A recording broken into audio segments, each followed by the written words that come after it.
സമാധാനം പ്രത്യാശയും എപ്പോഴും എന്നേക്കും. ലൂക്കായുടെ സുവിശേഷം 2:7. അവർ തന്റെ കടിഞ്ഞൂൽ പുത്രനെ പ്രസവിച്ചു, അവനെ തുണികളിൽ പൊതിഞ്ഞ് പുൽത്തൊട്ടിയിൽ കിടത്തി, കാരണം സത്രത്തിൽ അവർക്ക് സ്ഥലം ലഭിച്ചില്ല. പ്രാർത്ഥിക്കാം. പുൽക്കൂട്ടിൽ പിറന്ന സ്നേഹസ്വരൂപനായ ഉണ്ണിയേശുവേ, അങ്ങയുടെ തിരുപ്പിറവിയുടെ സന്തോഷം പങ്കുവയ്ക്കുവാൻ ഈ ഭവനത്തിലെത്തിയിരിക്കുന്ന ഞങ്ങളെ അനുഗ്രഹിക്കണമേ. ലളിതമായ ഈ പുൽക്കൂട്ടിൽ അങ്ങ് ജന്മമെടുത്ത വഴി വിനയത്തിൻ്റെയും സ്നേഹത്തിൻ്റെയും വലിയ പാഠമാണ് ലോകത്തിന് നൽകിയത്. കർത്താവെ, ഈ വീട്ടിലെ അങ്ങയുടെ സ്വർഗീയമായ പുൽക്കൂടായി മാറ്റണമേ. അന്ന് കാലിത്തൊഴുത്തിൽ മാലാഖമാരോടും ഇടയന്മാരോടും ജ്ഞാനികളും ഒരുപോലെ ഒന്നു ചേർന്നതുപോലെ ഈ കുടുംബത്തിലും സ്നേഹത്തിൻ്റെയും ഒത്തൊരുമയുടെയും വലിയ സന്തോഷം നിറയട്ടെ. സത്യത്തിൽ ഇടം ലഭിക്കാതിരുന്നിട്ടും ആ കാലിത്തൊഴുത്തിനെ സ്വർഗമാക്കി മാറ്റിയ അങ്ങയുടെ സാന്നിധ്യം ഈ കുടുംബത്തിന്റെ എല്ലാ കുറവുകളിലും നിറയട്ടെ. നിത്യം പിതാവും പുത്രനും പരിശുദ്ധാത്മാവുമായ സർവേശ്വരാ എന്നേക്കും. കർത്താവിശ്വസിയുടെ കൃപയും പിതാവായ ദൈവത്തിന്റെ സ്നേഹവും പരിശുദ്ധാത്മ സഹവാസങ്ങളും ഉണ്ടായിരിക്കട്ടെ എപ്പോഴും എപ്പോഴും എന്നേക്കും. പാട്ട് തിരഞ്ഞെടുക്കുന്ന സമയം കൊണ്ട് നമുക്ക് ഒന്നിച്ചൊരു ഫോട്ടോ എടുക്കാം. നിങ്ങൾ ഫാമിലി കുടുംബം കയറി ഒന്നിച്ചിട്ട് ഒരു ഫോട്ടോ എടുക്കാം. പാപ്പയുടെ കൂടെ ഒന്നിച്ചിരുന്ന് ഒരു ഫോട്ടോ എടുക്കാം. എല്ലാവരും കൂടെ തിരിച്ചു കേട്ടോ. അതെ, റെഡി ആയിക്കോളൂ.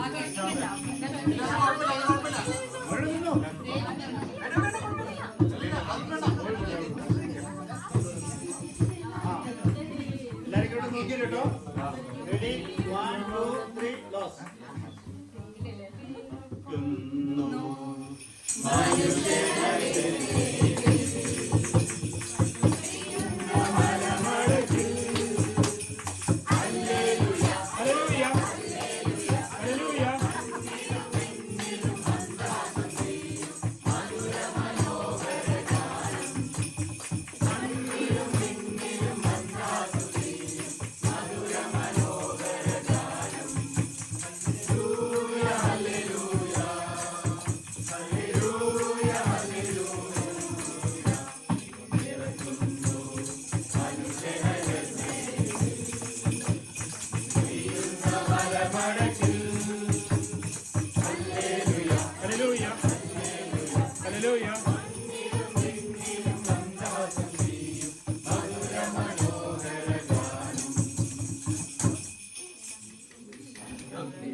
അവനൊരു മീശ കൂടി വെക്കണം.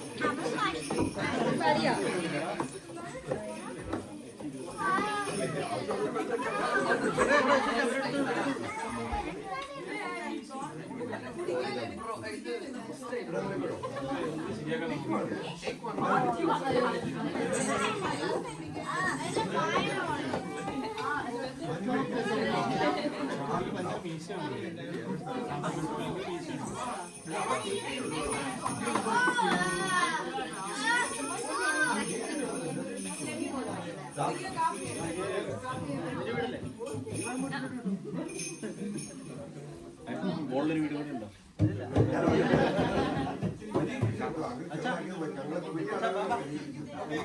വണ്ടി വണ്ടി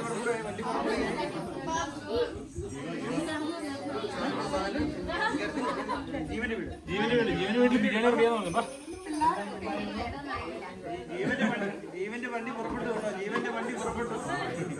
ജീവന്റെ വണ്ടി പുറപ്പെട്ടു. ജീവന്റെ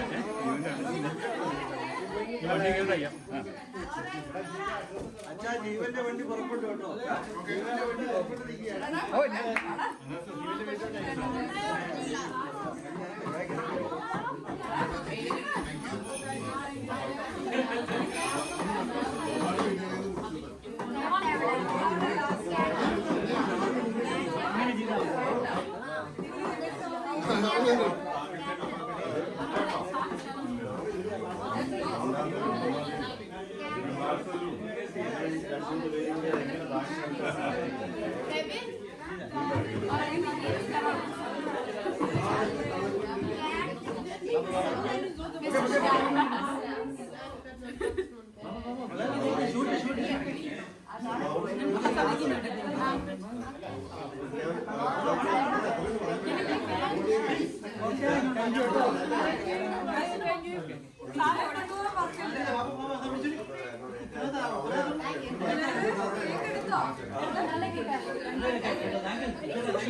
ചേച്ചി എല്ലാവർക്കും വേണേ